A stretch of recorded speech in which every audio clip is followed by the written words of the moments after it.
안녕하십니까. 부자본색 결산 시리즈 다시 보고 미리 보는 부동산 시장 현황을 알려드립니다. KBWM 스타 자문단 박합수 부동산 수석 전문위원입니다.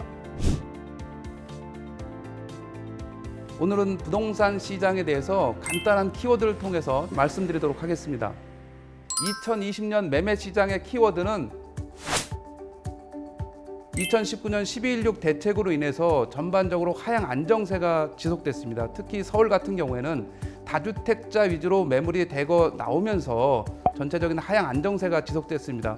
반면 수원, 용인, 성남으로 대표되는 공급 부족과 개발 호재 지역 위주로 집중적인 강세를 보였다고 할 수가 있고, 하반기 들어서는 서울의 상승세가 다시 반전이 되면서 급한 상승세가 나타났는데, 상황은 초고가 주택뿐만 아니라 전반적인 중저가 지역까지 확대됐다는 상황입니다.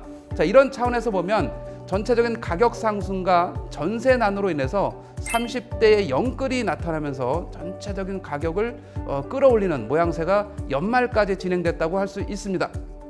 2020년 분양시장의 키워드는, 분양시장 자체는 지금 주택가격이 급등을 하면서 여기에 합류하지 못한 그런 대기 수요가 대거 청약시장으로 몰리면서 청약에 대한 경쟁률이 상당히 높아졌고요. 특히 분양가 상한제가 실시되면서 상대적으로 낮은 분양가는 이런 청약 매력을 더했다고 할 수가 있습니다.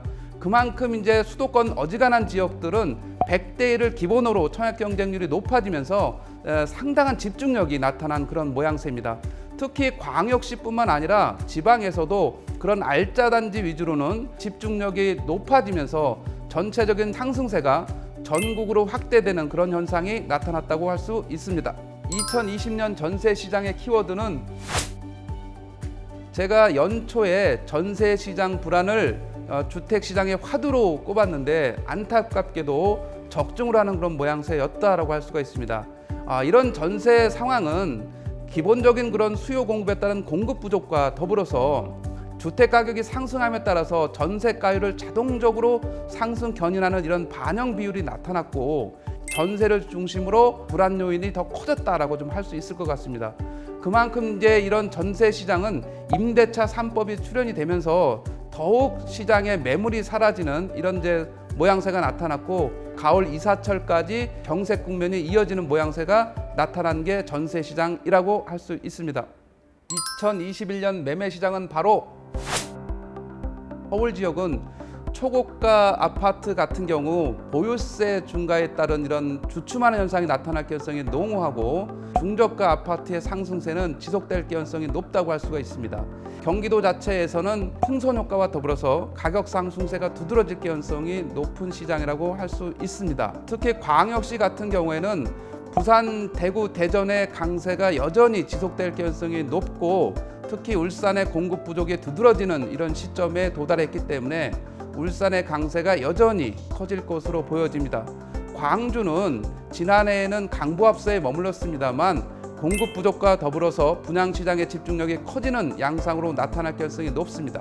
특히 지방은 전체적으로 공급이 부족한 그런 시점에서 상습 초입 단계에 머무는 집중력이 나타나는 시장으로 변화가 예상이 됩니다. 2021년 분양시장은 바로 주택 가격이 급등함에 따라서 이를 만회할 수 있는 유일한 기회가 청약 시장에 당첨이 되는 일이라고 할 수 있습니다. 특히 그동안 서울에서 분양을 하지 않았던 재건축, 재개발 알짜 물량이 대거 나타날 가능성이 농후한 상태인데다가, 특히 광역시의 물량에 있어서도 여전히 공급 부족이 가시화되면서 이 청약 시장의 집중력이 강화될 가능성이 높은 상태라고 할 수 있습니다.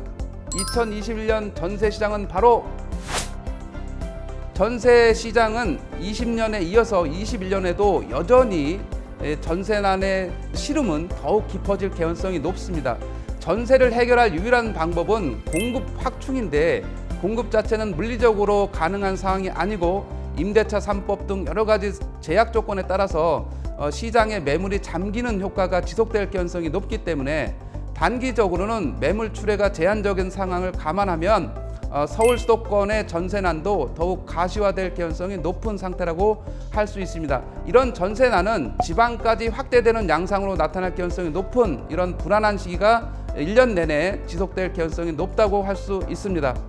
마지막으로 21년 주택시장의 화두는 5월 말까지 다주택자의 결단의 시기가 왔다로 말씀드릴 수 있습니다. 다주택자는 지금 이 순간부터 양도세 중과세와 보유세, 특히 종합부동산세가 2배 이상 올라가는 이런 아주 극도의 결단을 해야 되는 시기에 놓여져 있다고 볼 수 있습니다.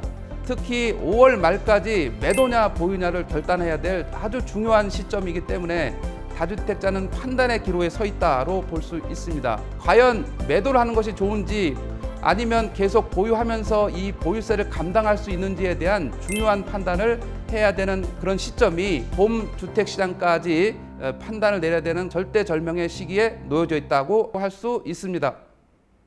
지금까지 부자본색 결산 시리즈 다시 보고 미리 보는 부동산 시장 현황과 전망에 대해서 전반적으로 정리를 해드렸습니다. 도움이 되셨다면 부자본색의 구독과 좋아요를 눌러주시기 바랍니다. 감사합니다. 케비TV